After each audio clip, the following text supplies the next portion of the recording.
Now let's go to the solo activist. These people are everywhere and nowhere. Anti-whites who are everywhere and nowhere. They have different levels of training, different levels of skill sets. And here's one of them, Jack Quillen. You didn't know who he was, but he's been an active anti-white activist, anti-white terrorist for years. LA scanner operator exposed after doxing ICE agents' names.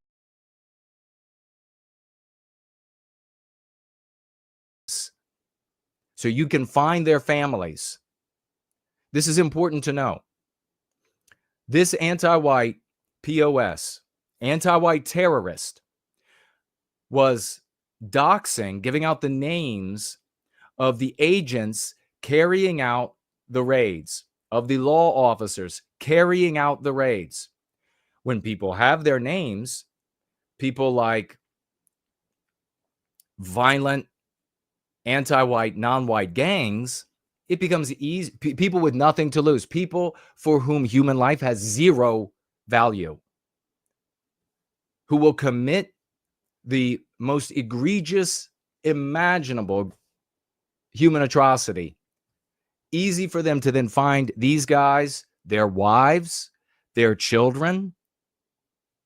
And the vast majority of these guys in law enforcement are white people, white guys, whose families will be found by drug lords, by the local Las Votos Lacos, whatever, to kill them.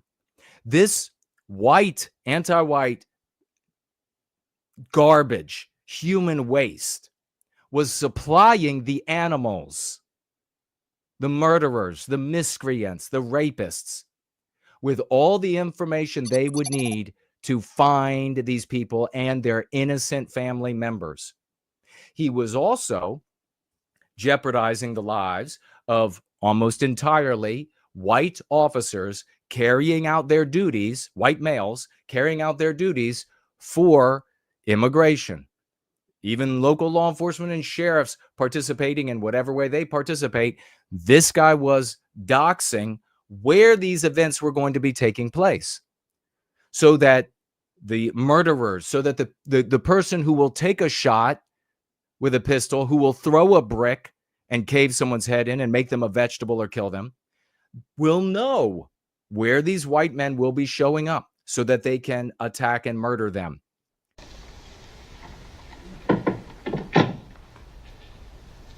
You heard what happened in my home? Mike, I almost died myself. It was all so relieved. In my home! In my bedroom where my wife sleeps! Where my children come and play with their toys. Intelligence, and by that I mean this collected information, intelligence is one of the most important things in warfare. Jack Quillen was operating as an intelligence officer for the anti-white war against Western kind. He doesn't need to know the monsters that would carry this out. In fact, it's preferable that he doesn't. This is how anti-whites have been, anti-whites like Jack have been operating for a long time. So you see these white anti-whites, and you see how doughy and pathetic they are, and you think, well, they're not having that big of an effect on the war against the West, against the white race. But it's potentially some of the biggest. It's potentially some of the most profound work that can be done, so that people can be shunned out of their friend groups, fired from where they work, thrown out of school, lives completely ruined, murdered, raped, harassed, threatened, property damaged, doorbell ringing in the middle of the night, on and on, enabled by the Jack Quillens of the anti-white war effort. He is not a rioter. He is not a looter.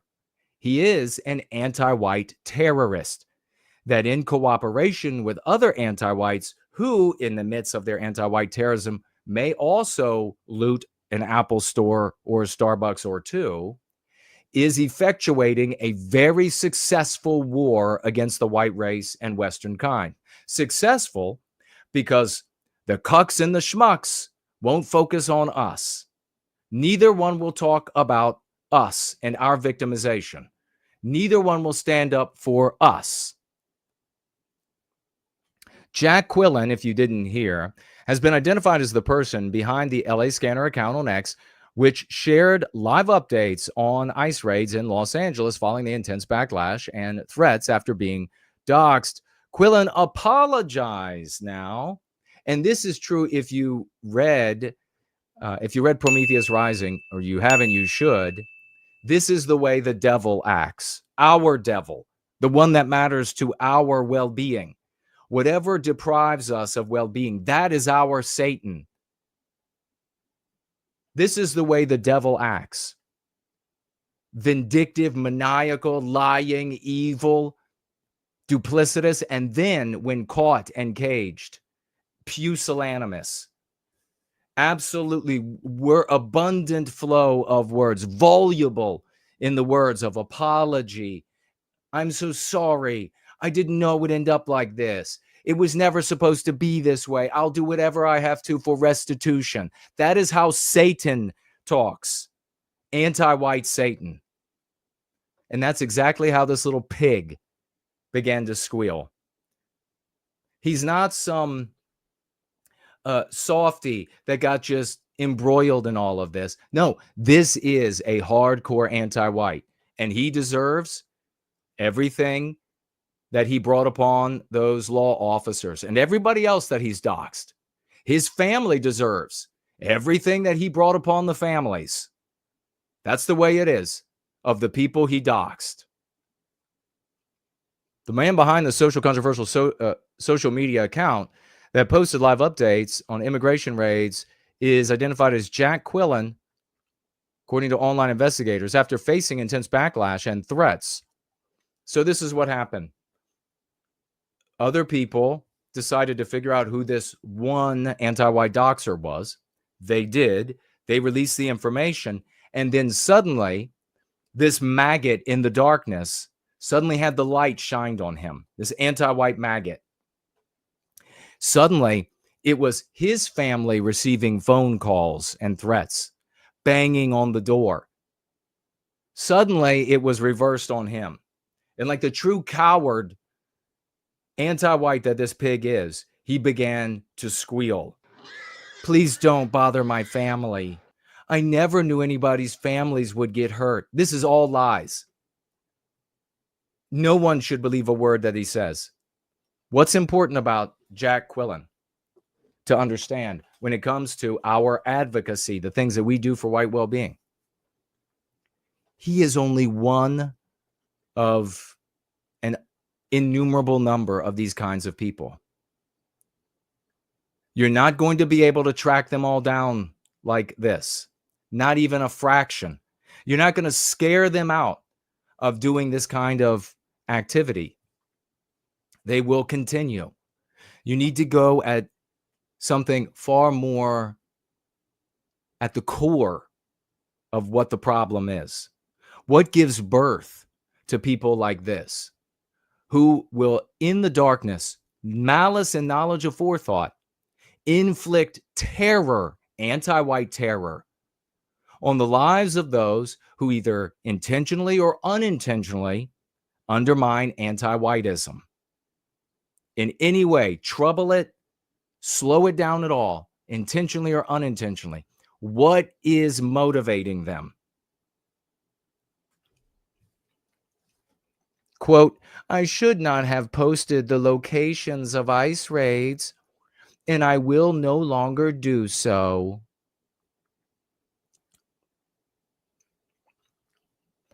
I've contacted the authorities to take responsibility. A bullshit? A bullshit? A bullshit?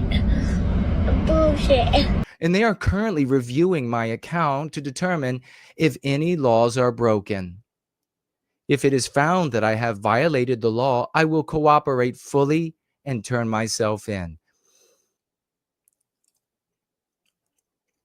The operator also pleaded to leave his family out of this. Too bad. You should have thought about your family when you were encouraging and enabling animals, anti-white monsters, to terrorize other people's families. I guess you should have thought about your family then. Quote, he says about his family, "They do not deserve to be dragged into this," he said, acknowledging that he had been doxxed after revealing ICE details. Here's the thing. This guy apparently has been charged, but the charge was dropped for a sex crime. What a surprise, right? For some reason, the charge was dropped. We've seen that before when it comes to anti-whites. Why are the charges dropped? Why does that happen? You remember Omar, the guy who, the anti-white black guy who vexed Shiloh? He had a sex crime charge also dropped. So here we have Quillen with a sex crime charge that gets dropped. They're dropped because anti-whites are in nodes of power, too many nodes of power. So the crime is dropped. The guy comes in. They don't need to know each other. A judge can look at Quillen and see that he is part of the misfit, the anti-white misfit, defective human being rebellion against the West and healthy white people. So go free. He was also apparently convicted for stalking, I think as it says somewhere, and maybe not in this article. Convicted for stalking, not a surprise there. He is a felon, potentially for various reasons, which means it's even illegal for him, or I guess potentially, we'll find out what the courts say, for him to even have a scanner and be monitoring the police, and yet he was still doing it. Again, sit back in your comfy chair and think about the anti-whiteism arrayed against you and us. So far, we've seen news, and we're going to take a look at another one, of the cities being destroyed. In Portland, they surrounded the ICE building, and then when DHS law enforcement showed up, they ran them off, spitting on them, throwing unknown substances on them. They ran them off. They were all white guys too, by the way, the cops that rolled up there, from what I could tell. They ran them off. So you got the violent anti-white miscreants in the streets. We're going to take a look at them right now.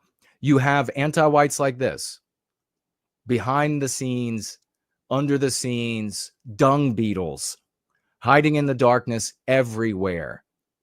And they're busy pecking away at their keyboards, finding out where you are, who you are, to get you fired, to get you, etc. You have anti-whites running entire governments, all of the governments in the West, with the exception of the anomalous Trump, running the governments in the form of the mayor, who decides what the police will do.